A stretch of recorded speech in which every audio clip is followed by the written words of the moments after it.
So what do you Yeah. have to say about Shravana? The learning ear. Shravan is like, I mean, what we were talking about, I said like knowledge can only be passed through listening, and that Listening, Gurukul system. only that way can be done, because for it to embed in your brain.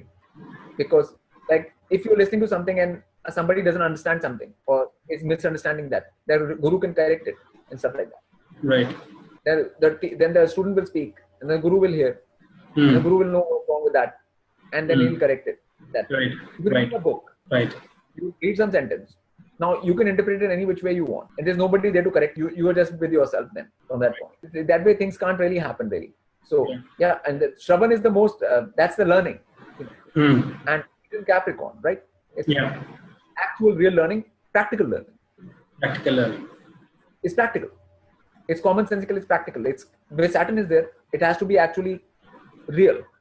Yeah, if you don't have the Shravan process, if you have not gone through the whole that thing, you can't put that into action or put that into process. People are not good listeners these days. Anyways, people need something very fast. Their listening capacity is not there as a whole. That brings me to like when Shiva was talking to Parvati. Then he would be talking for like thousands of years. Now she has to listen for thousands of years, and that's where Parashar and stuff, a lot of got their knowledge of Jyotish from. Like even Parashar, Hora Shastra, if you say the first, that thing, it starts with Shiv spoke to Parvati. Yeah, that's correct. Yeah, that's how it starts. Like Shiv spoke, like, so that the listening ability has to be there. So that's why Shiv can be Guru of Parvati only, like who can listen for that long.